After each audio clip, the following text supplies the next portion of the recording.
You're listening to the Hour of the Time. I'm William Cooper. Ladies and gentlemen, tonight we're going to have a guest who should be calling any second now. And we're going to be talking about something that concerns everybody upon the face of this earth. And I'm talking specifically about climate, the weather. There are an awful lot of people putting out an awful lot of hype these days. They're telling us that we are experiencing the so-called greenhouse effect, that man has caused the emission of too much carbon dioxide into the atmosphere, and that shortly we're going to reap the harvest of that, which will be, you guessed it, parrots everywhere. Every place is going to become a rainforest or a tropical paradise, or it's going to get too hot and all the plants and the animals are going to die out, or something, some such nonsense like that. We're all going to roast and et cetera, and et cetera, and et cetera, and et cetera. It's going to be terrible, they say.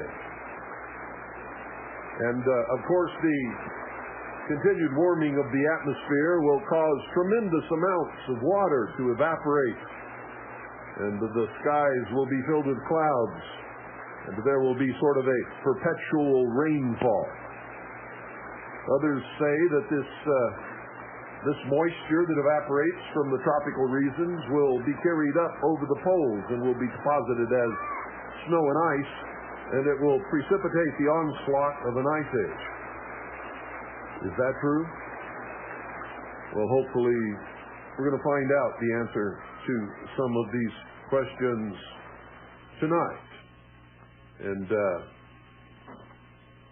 there are others who say that this so-called climate change is going to cause just all kinds of disruptions that nobody can predict.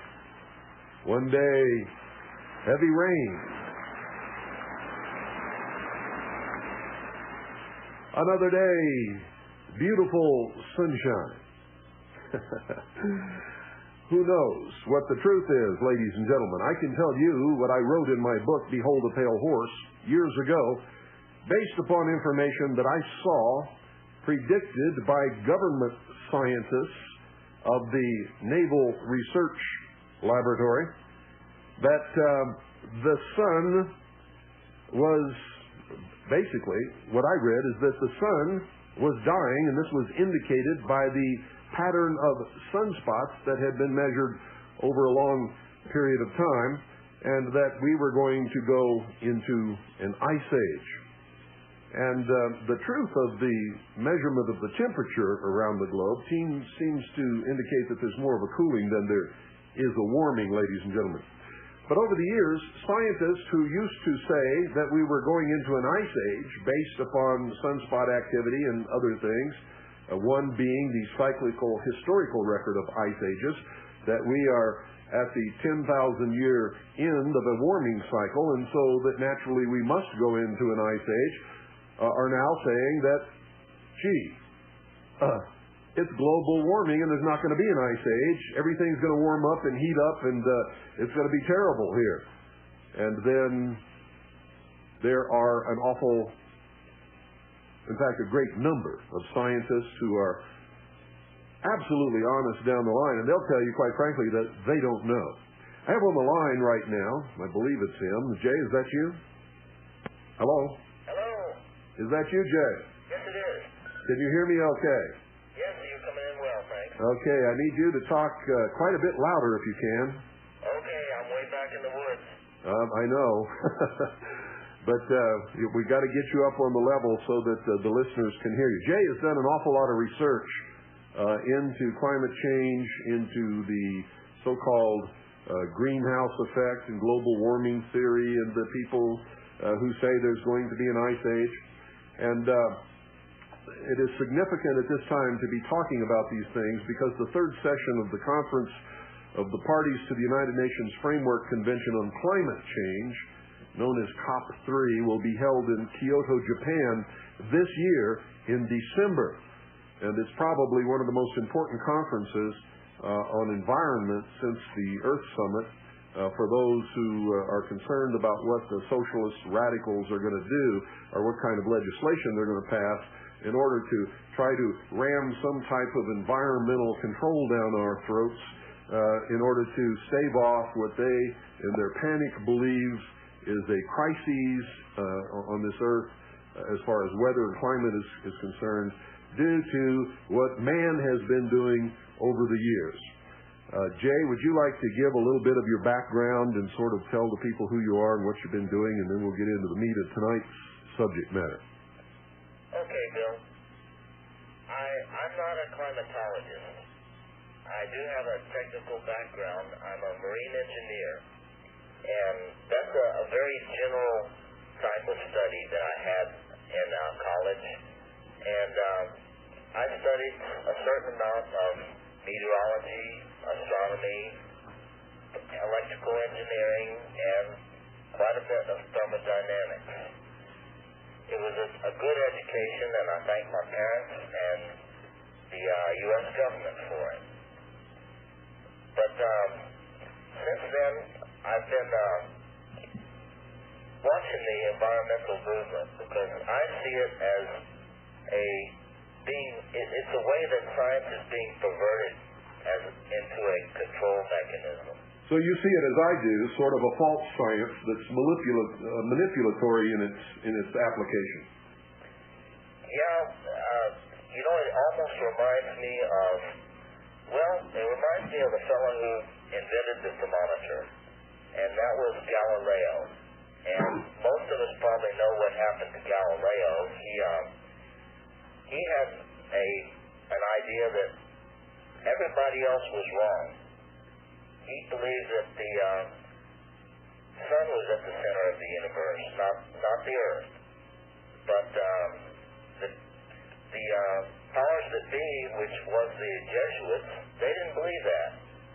He was one of the first skeptics, and he's kind of a hero of mine.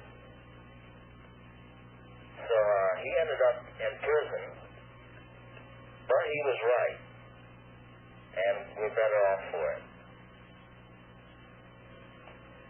Are you still with me? I'm here. Okay, I can't hear any feedback there. Well, anyway, like you were saying, the Kyoto conference is coming up, and probably there's two different paths that it could take. The worst path, I think, would be to basically put a lot of restrictions on people. It would basically, one idea is to shut down industry to the level of 1990. And that means slowing down everybody and everything. Well, in this country, Jay, that would mean bringing back a whole bunch of industry that has been shut down since 1990. Well, that's not what they intend on doing. Probably, the way it's looking, the industrialized countries will be forced to shut down. However, it looks like the developing countries, what we call the third world, they might get an easy break. And you can see the possibilities there. Industry wouldn't have any further need to stay here. They could get a free ride over in another country. In fact, from what I read in the proposed treaty, which they will be considering in Kyoto, which has already been written, as a matter of fact, they plan to literally almost shut down the major industrialized nations like the United States, and the biggest target, by the way, in the treaty is the United States of America, and will allow the development of industry in third world nations, and they will not be put under any kind of environmental atmospheric emissions control. Have you noticed, have you read the same thing? Yeah, and you see, a lot of people would think, well, industry would never stand for that. They have lots of lobbyists. They would never stand for cuts. But in the end, they're looking at the bottom line. And people that are only looking at the bottom line, they might be bought off that way. They might accept the idea, well, we can just go and do it down the street. Sure, it doesn't. It's no skin off our back because we can move our factories and our assembly lines to a third world country, and it will actually be cheaper for us to operate, and we'll make more profit because we're not going to have the tremendous overhead and regulation and insurance problems and medical plans and retirement things, and labor is cheap. That's certainly a possibility. Well, let's get into the scientific end of this thing. We sort of started, and that's my fault, at the end, and that's where this thing is going, to this conference in Kyoto in December. How did we get to this panic point where there are people in the world who believe that we're in such a crisis that drastic measures must be taken in order to cure it? Is this thing real? Well, it depends on where you stand. If you look at our climate, it's a very complicated situation, and it's doubtful if we will. Well, at this point, I cannot imagine that we'll ever completely understand it. There's so many variables. I can't imagine that scientists back in the late 60s and early 70s would look at the sunspots and the pattern of sunspots as signifying that the sun was dying and reaching a conclusion from that, based upon the period of years that have gone by since the last ice age, that we're going into an ice age. But the overall pattern of temperature change, when the temperature is measured in rural areas around the world, does show a slight decrease in temperature overall, and not this great global warming phenomenon that everybody's in such a panic about. Well, it's true. Probably what you're referring to is the Earth Island effect, or the urban island effect, and that is where cities go up around a thermometer reading station. It will tend to raise the temperature around that station.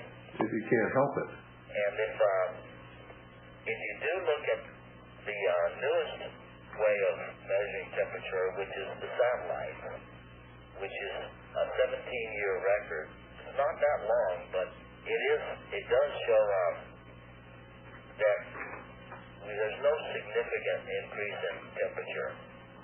It's interesting that they very seldom will cite that figure. And this is something most people don't even know about, that there are temperature records recorded by satellite. But one thing I want to ask, based upon the tremendous deceptions that NASA and the people in charge of the things that we put up there have practiced in the past, how can we rely upon what they tell us? Well, that's sure a possibility. What, that we can rely on them or not rely on them? There's a possibility of deception there. And anywhere, I guess you may want to take a look, though, at the long-term records, which is harder probably for anybody to dispute. There are ways of disputing just about all this. In fact, this whole global warming, I hear it called a theory, and actually they've changed quite a bit. They're actually not calling it global warming that much anymore. The new word is climate change. You heard that? Yes, I have. That's starting to creep into it. They're not quite as adamant about global warming as they used to be. Well, I think that's because there have been so many prominent scientists and so many people whose credentials are just absolutely stunning, telling us that this is just a bunch of hooey, that there's nothing to it at all.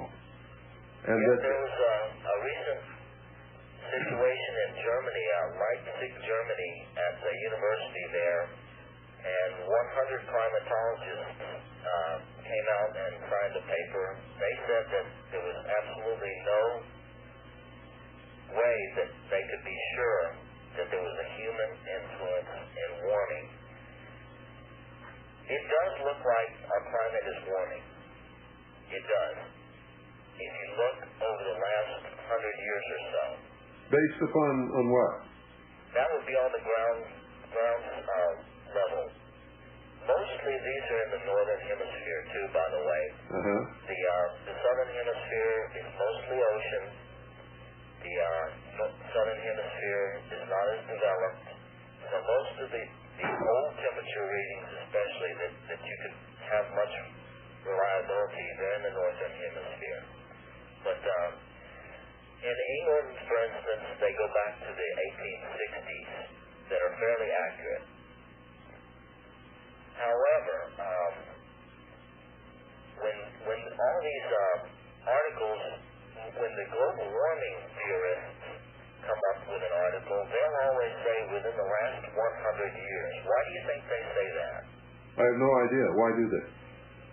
Well, the reason why they quote this half a degree increase or 1 degree increase, it varies according to who you listen to.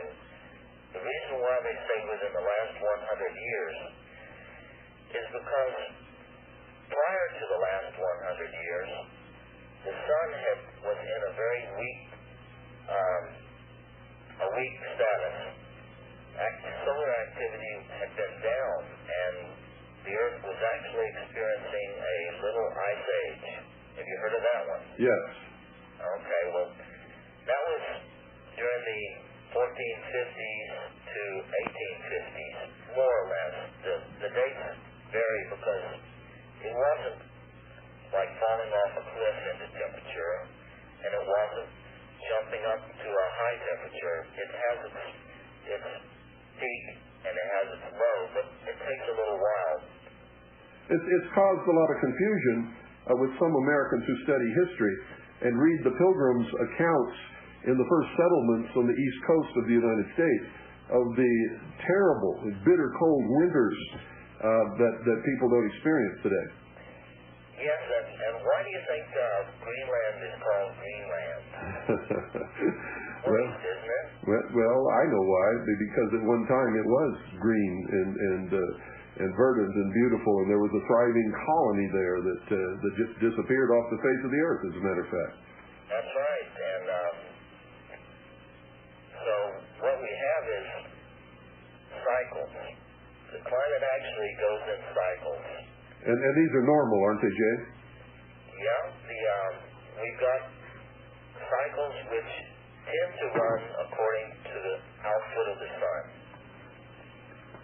That varies, of course. It's got its quirks and squiggles that nobody can explain. And it's not just based upon the output of the sun. There's a whole bunch of other input that goes in there, but basically the overall climate change over a long period of time can be measured by sun cycles. It really can, and it really has to be, because where do we get from the Earth? There's only one place, and that's from the sun. So when the sun gets stronger, the Earth's climate generally gets warmer. Now, even though we don't have this quite so accurate of a temperature readings, we have some very accurate records of sunspots.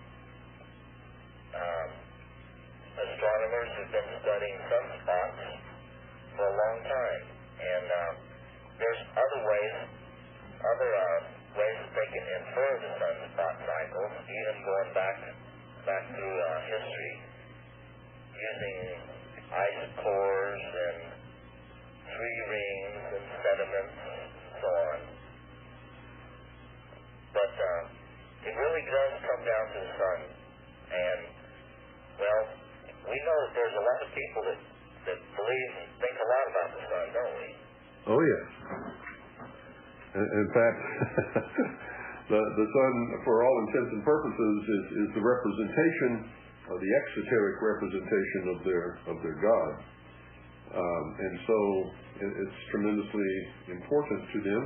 And quite frankly, they're the people who and I don't mean to put the common man down, but if you're talking about leadership and people who have influence to get things done in the world, they are the most important group of people in that particular aspect.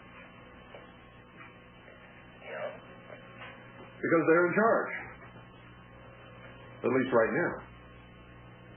I believe so.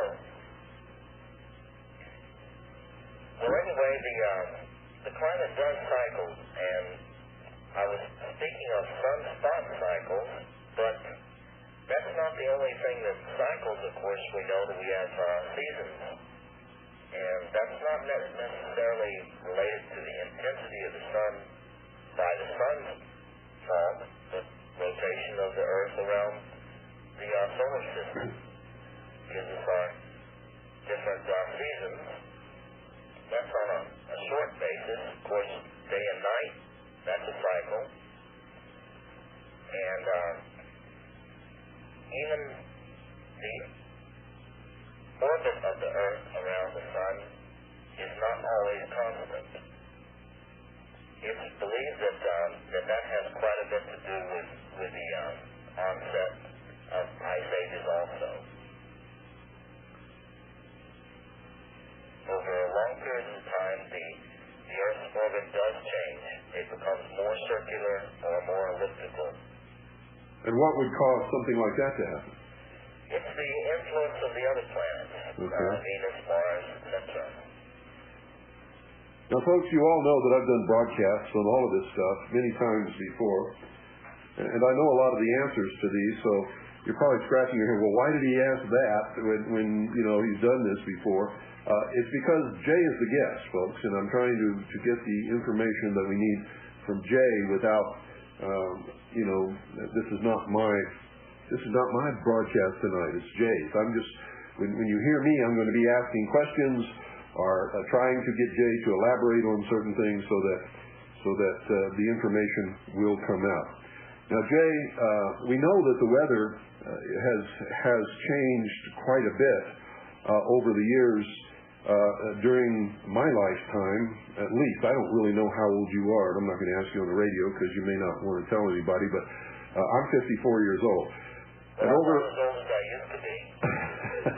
Well, I don't know what that means, but anyway, over the period of my lifetime that I can remember, weather has really become extreme and more unpredictable than it ever has been before.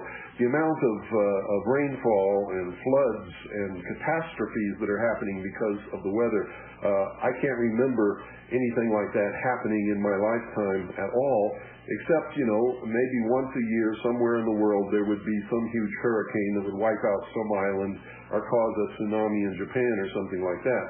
But nothing like what's been happening in this country and all around the world. They're telling us that El Nino is the worst that it's ever been in its measurable history this year. And where I live here, we never had a summer.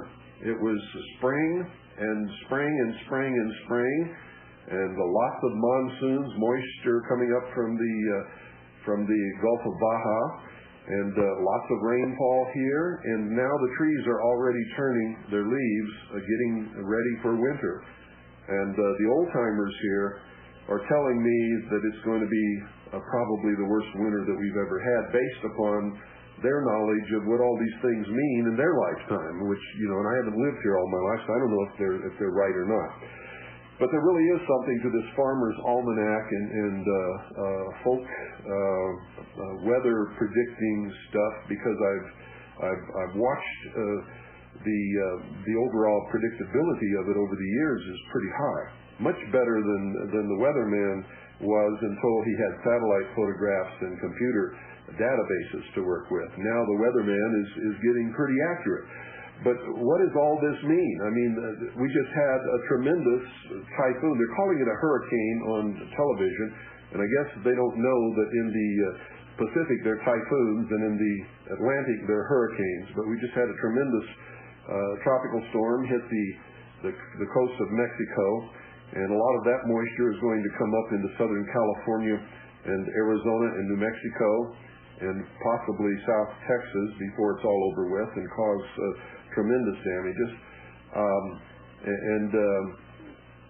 They're talking on television that nobody ever heard of a hurricane hitting the West Coast, and that's really not true because we know that's happened back in history. But what does all this mean? Well, Bill, I don't know that I necessarily agree with that. With what? With more and worse weather or more unpredictable weather.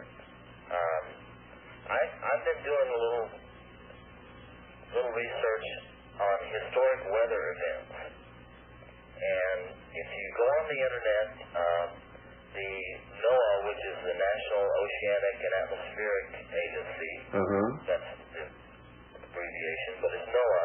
They will tell you the historic weather events of the current days, and they got every day of the year there.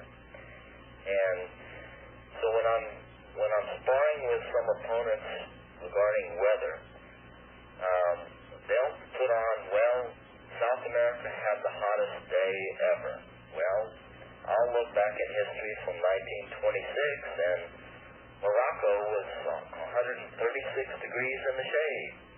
Or 1989, this time of the year, Montana had a foot of snow. Colorado had snow.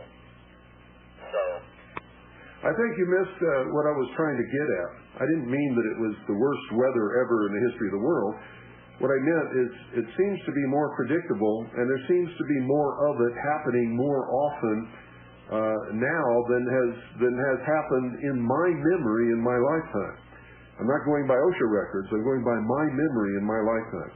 For instance, the tremendous floods that we've had in the last few years through the Midwest of this country, and the tremendous damage that these floods have done have certainly happened in the past, and on several occasions in the past, but not so many all together, all at once, in such a close period of time frame.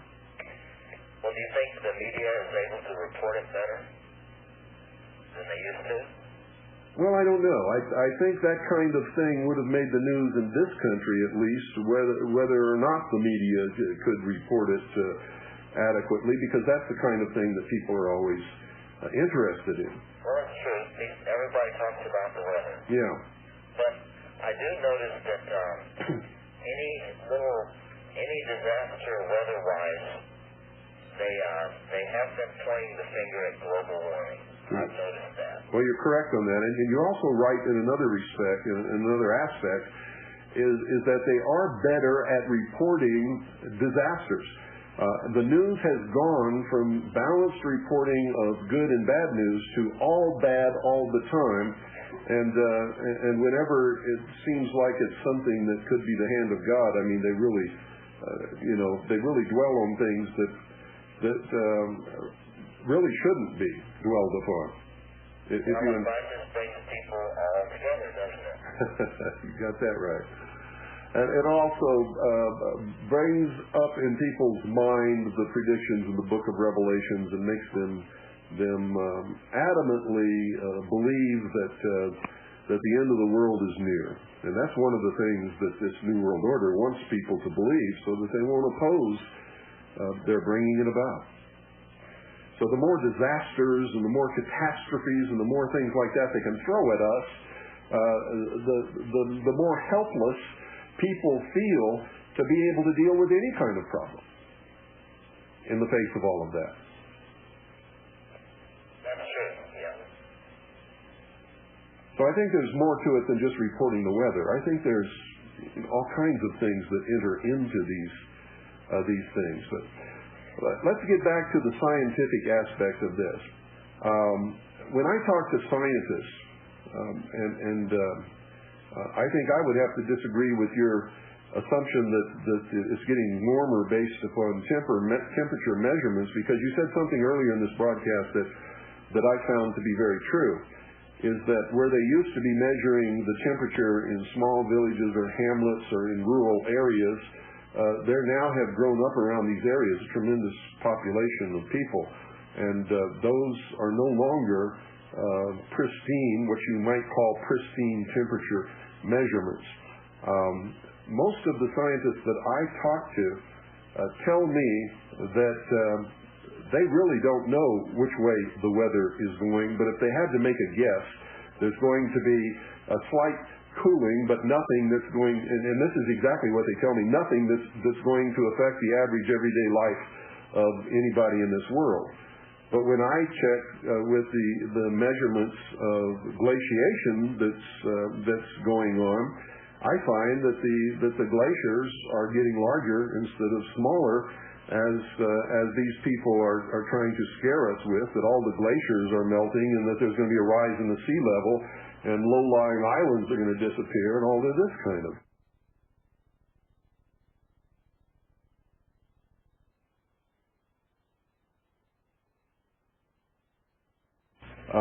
So what kind of actual scientific data do we have that scientists are willing to stand up and say is true?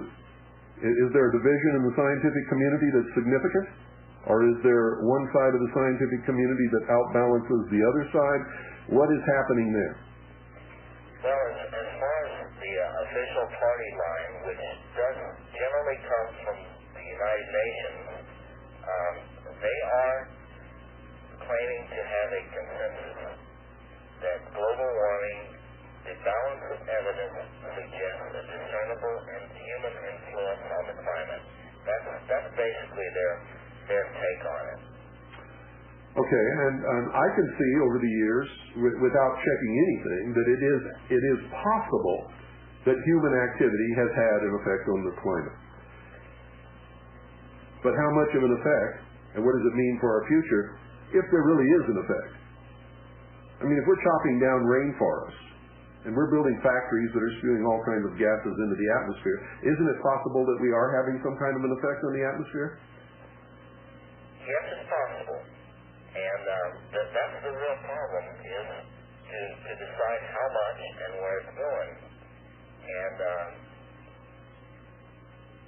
what we have is we have natural fluctuations, and we have possible man-made fluctuations.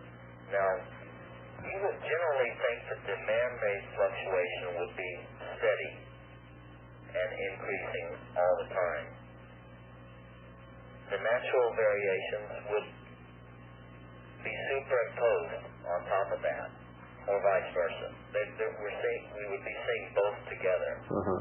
And the problem with it is that the climate, the things that make up our climate are so complicated. The only way that they can even begin to predict is by making a computer model. We know about computer models now, don't we?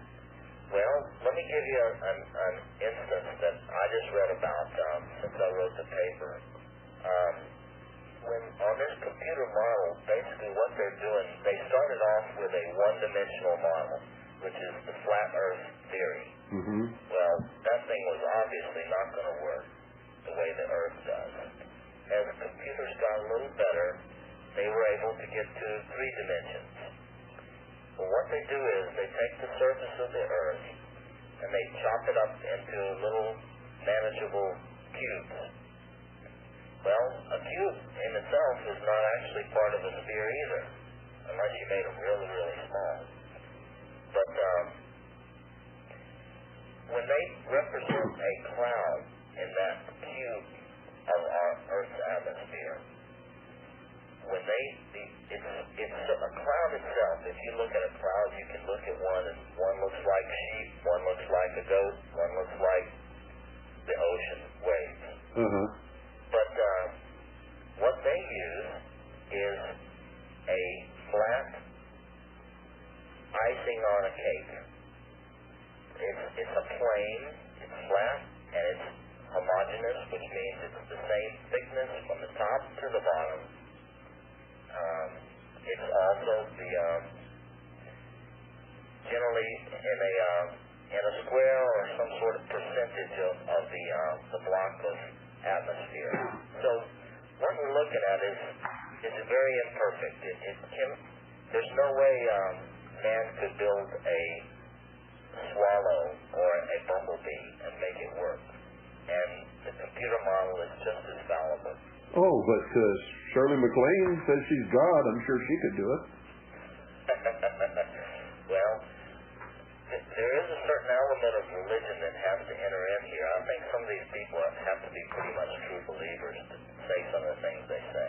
Yes, and that's exactly the point I wanted you to get to. Why don't you expound upon that, because I think it's extremely important that this whole global warming thing actually takes on the aspect of a religion in many ways. Well, I could talk about the Gaia hypothesis, and that is becoming a very interesting subject.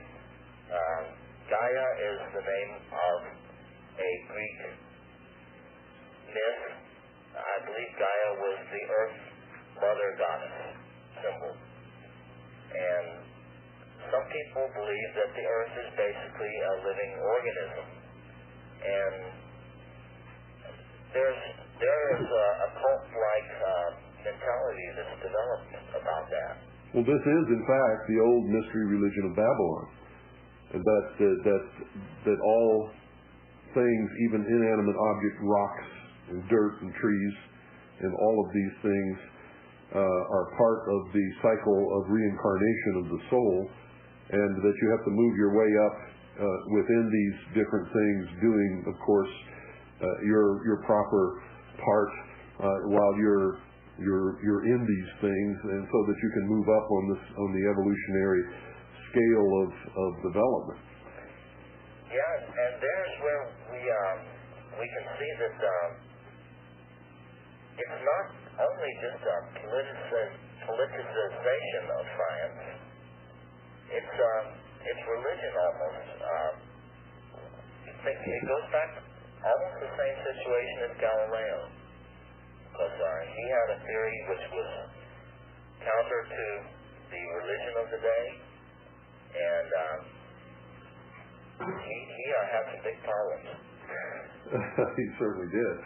The biggest problem he had was that he was right, and some of the powers that be knew that he was right, but could never admit it because it meant that their whole theology was wrong, and that they were afraid that the whole church would come tumbling down if they admitted that they were wrong, because the Pope had said that everything revolves around the earth is the center of the universe, because God made the earth and put man on it, and man was the whole object of the whole exercise.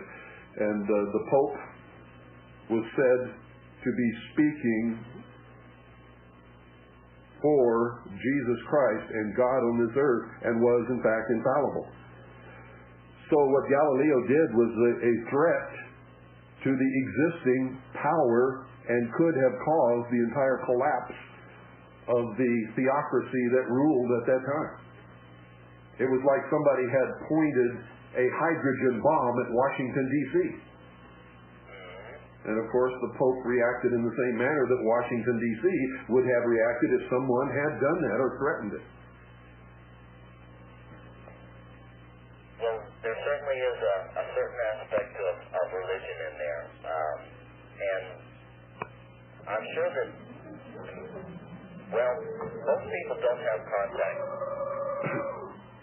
but I do have contact with them, because I've been watching what they're doing and listening to what they talk about.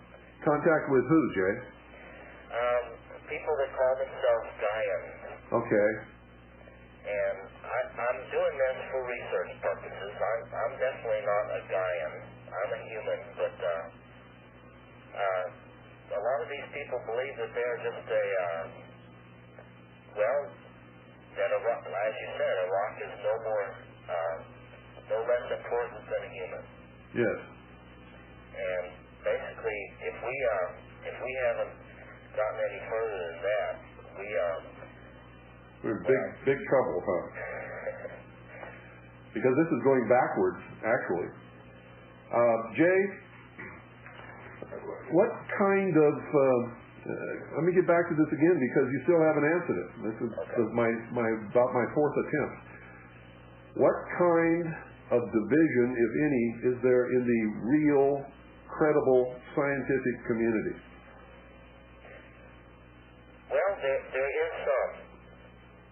What I found was that most of the scientists who are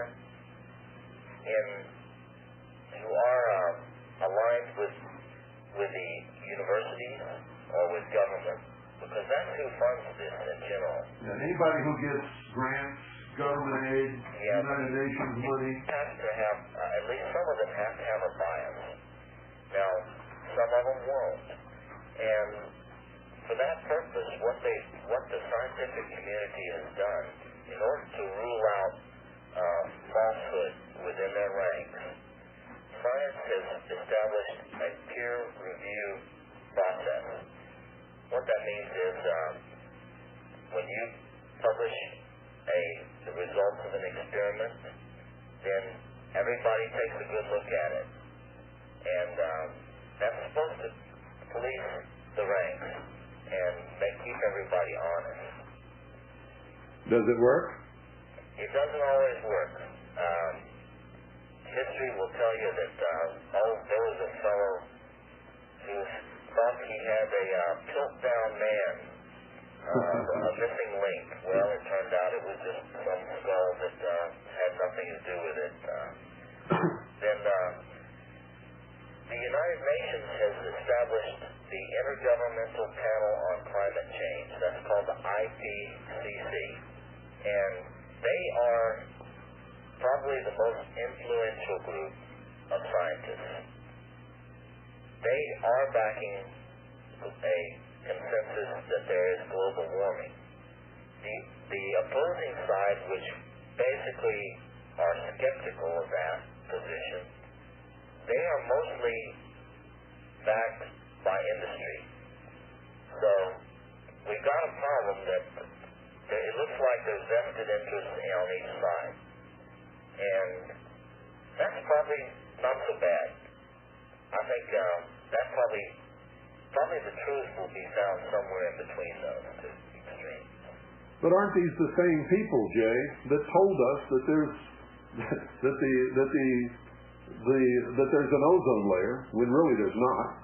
There's an ionosphere, and who told us that in this ozone layer that doesn't exist, there are holes that are being ripped in the ozone layer by CFCs and such as that, and we found that that's one of the biggest hoaxes that's ever been perpetrated. It's just not true. Aren't these the very same people who tried to pull that scam, and in the face of all the evidence to the contrary are still telling us there's ozone holes, and that we're all in danger of being fried by the ultraviolet radiation of the sun, which is going to sneak in through these holes and cause us all to catch cancer and all of these terrible doomsday scenario things? Well, it's true. Some of those are the same people. In fact, the new head of the UN Panel on Climate Change, his name is Walter.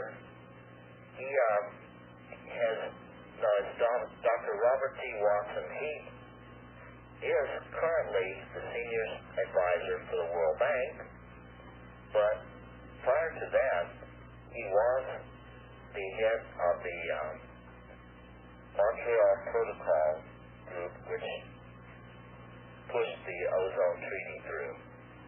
And that concerns me because we know that the Senate did vote for the ozone protocol, and I'm not so sure they won't vote for the global warming protocol.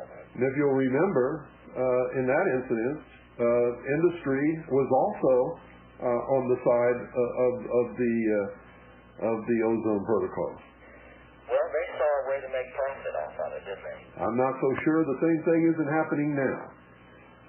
Yes, but when you get industry on the side of somebody who's trying to shut you down, you have to look for a motivation there, because it is not a natural or normal thing for someone to stand up and support someone who says you've got to shut your business down.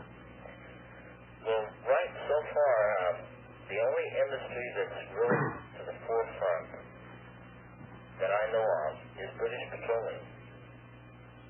And I can't exactly tell you why. Maybe they have a way to make some money off the deal. But they are going along with the European Union's proposal to cut emissions back to 90% levels, 1990 levels. Well, you know, Jay, that really isn't a whole lot, to tell you the truth. 1990 levels compared to 1997 levels in some places, such as the United States, we're higher in 1990 than they are today. We've lost a lot of our industry. Well, it's true. I'm not sure exactly how that would work out. I haven't seen much figures on what that would be, except in Europe, which is an interesting case. See, in this country, it has been proven, in fact, William Jefferson Clinton himself, the President of the United States, has presented the American people and the people of the world with the figures saying, hey, see what I've done while I've been President? We've lowered our overall carbon dioxide emissions and our pollution and lowered the incidence of this and that and so on and so forth. And if that's true, then who cares if we go back to 1990 standards? Well, to tell you the truth, Bill, I've worked in oil refineries, and I've worked quite a few years in the oil refinery business and in power plants. And I don't like using that fuel myself. I really don't. I would love to see a new industry developed which would not be polluting, that would bring up some new technology. Well, I think we would all like to see that. And I agree with you. I don't like the fumes of just a bus that passes by or an 18-wheeler is noxious to me. But what I don't like about all of this is not the fact they want to roll it back to 1990 standards, but the fact that some world body wants to tell me in the state of Arizona what I can and cannot do. And I have no say in the matter. That bothers me. You know what I think about freedom. And if I have input into it, and my representatives or whatever listen to me, and everybody in my state has input, and we have a vote that will take care of our particular state, and we decide we want to do it or don't do it, that's fine with me.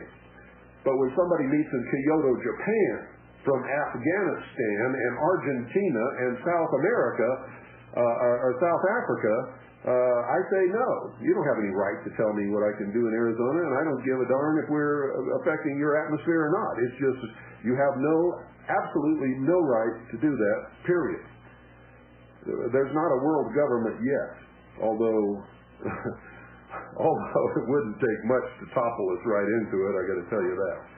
And this is just, in my estimation, another effort toward that end, to give some governing body the power over the atmosphere of every nation in the world. It's another loss of sovereignty of the people who live in one particular spot on the world. What do you think about that? Well, the enviros, they talk about the global commons. That's a big word that they use a lot. But it's not the global commons. I know what you're talking about. The atmosphere belongs to everybody. Today you might be breathing air that tomorrow might be in England because the wind is blowing that way or something like that.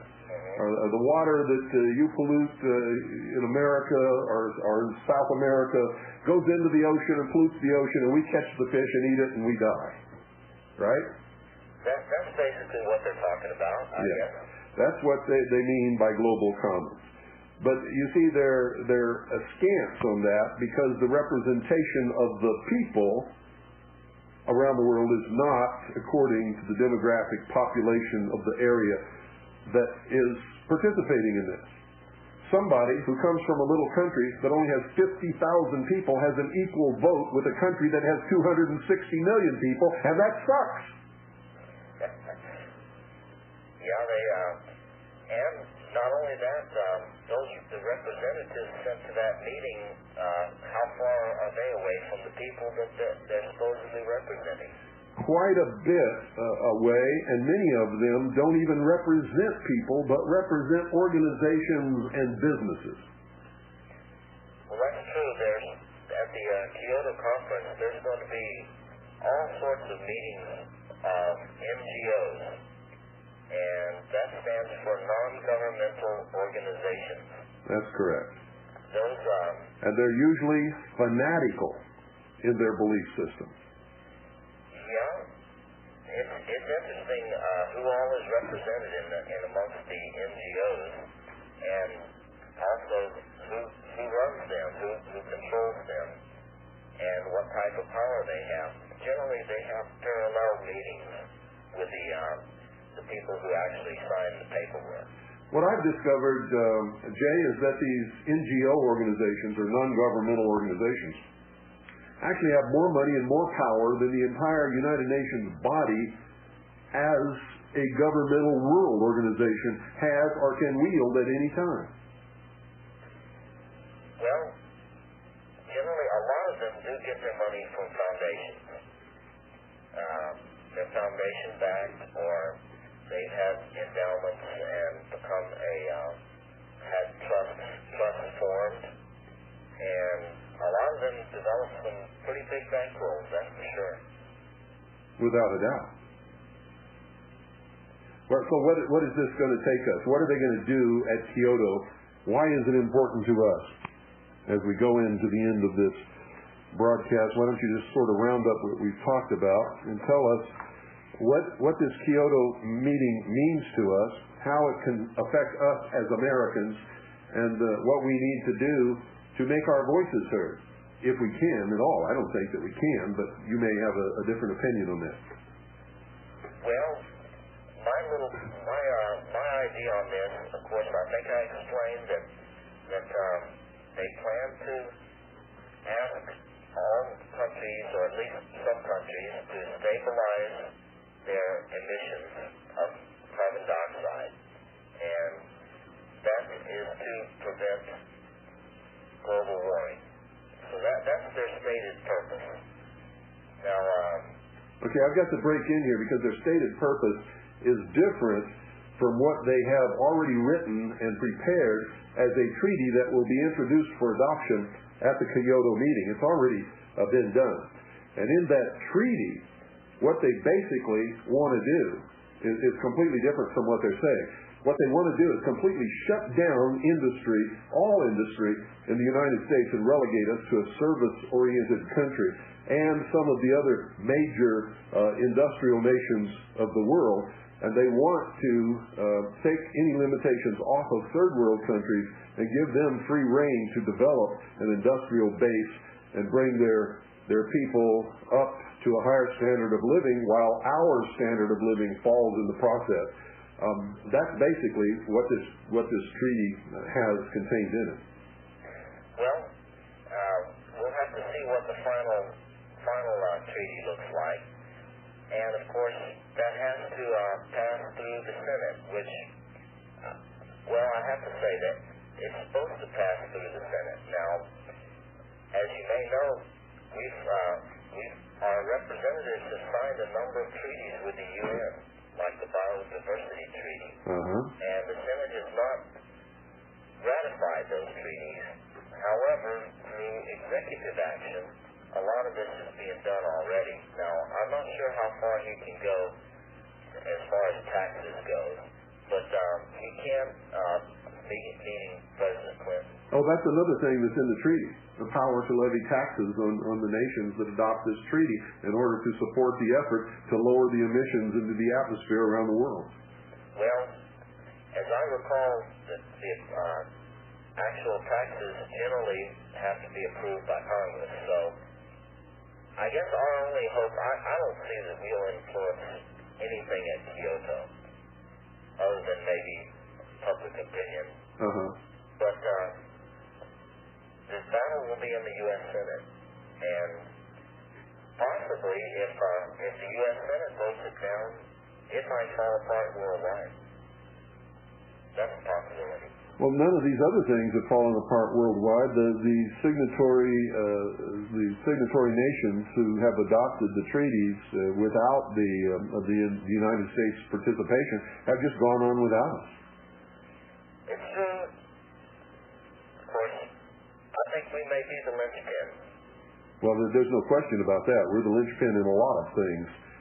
We're the linchpin in the New World Order, as a matter of fact. We're the linchpin in just about everything, because we are. Excuse me, we are. I had to turn down the pot there and sneeze, folks. That's why the sound was dead. I didn't want to sneeze through your radio and pollute your living rooms or wherever you're at. So it boils down to what can we do? Yeah. Please, we can't do much other than work on this in it. That's about all I can say, or at least try to influence public opinion where we can, and that's what I've been trying to do. Okay. I want to thank you, Jay, for being the guest. We're out of time, and I want to thank you for all the research you've done and the input and the availability of what you've learned tonight for our listening audience. I think that you've made some of this a lot clearer to a lot of folks, and I appreciate that, and I know a lot of other people do. Well, thank you very much, Bill. And we'll see you some other time. All right, I sure hope to. Good night. Good night. Okay, folks, I happen to know that the United Nations sort of has a stranglehold on all of those who have adopted the United Nations Charter and all of the conventions and treaties and everything that have followed since that has happened. And technically speaking, the New World Order already exists. The only thing that they haven't been able to do is get all of the people who have the power to resist it or overthrow it or stop it in its tracks to accept it or believe in it. And most of those people, believe it or not, are right here in the United States of America.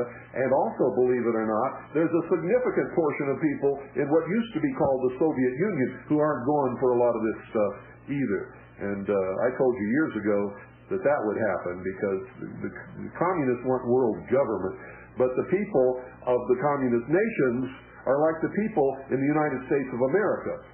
There are the high-up elitist muckety-mucks in this country who want world government, but most Americans would rather do without. And so that's it for tonight, folks. Good night. God bless each and every single one of you. Let's put Jay on the train in the rain. On the train in the rain, Jay. Take him down to the railroad depot and see him off with this global warming. Oh, boy, that was close. I'm going to stand over here under the overhang on this shed. You guys stand wherever you... Up. I see the train's a little late, but it'll be here in a few minutes, Jay. Don't worry.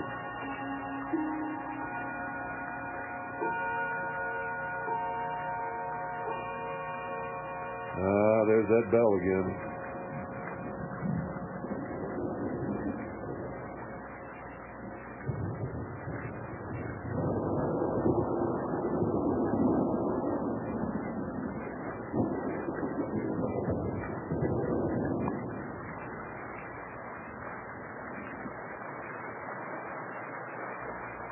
You know what? This rain is pretty cold. I don't think it's tropical at all. I think it's the beginning of an ice age. Oh my goodness, the great big hot drop just hit me on the back of the neck. Maybe it is global warming.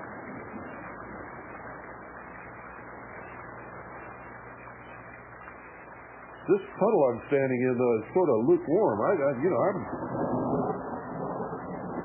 I'm really getting confused.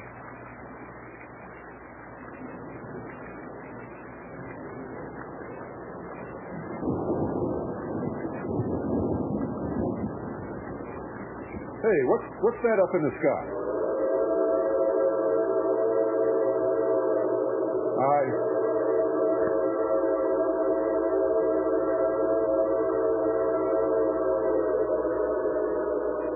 Here comes your train, Jay.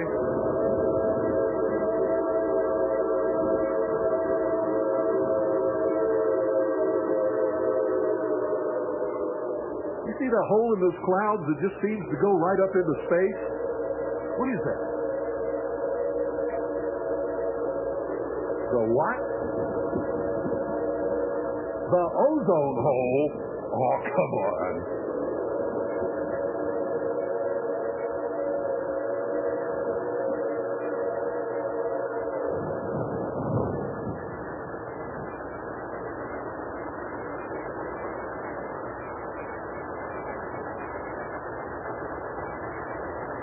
Okay, get ready, Jay. Train's going to stop right here in front of us. No, you don't have to run to catch it. It's going to stop. Don't worry. Believe me. Oh, and by the way, I don't think that's an ozone hole. I think that's God's window where he sits up there and sort of watches us and laughs. I bet he gets a good laugh out of all of us.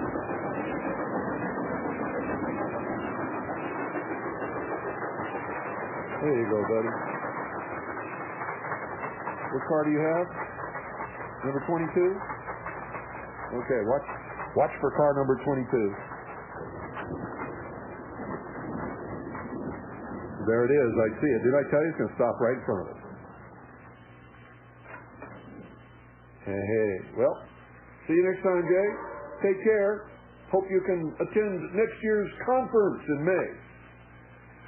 Adios, amigos.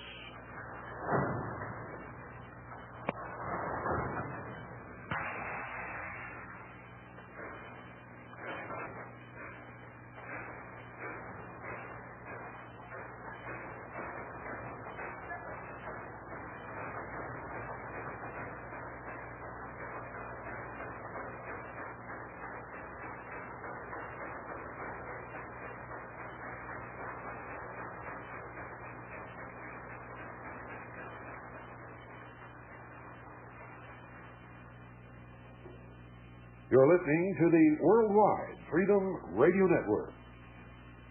Stand by now for all oldies most of the time. Classic radio, like you always wished it could be. Only the very best of the very best music of generations gone.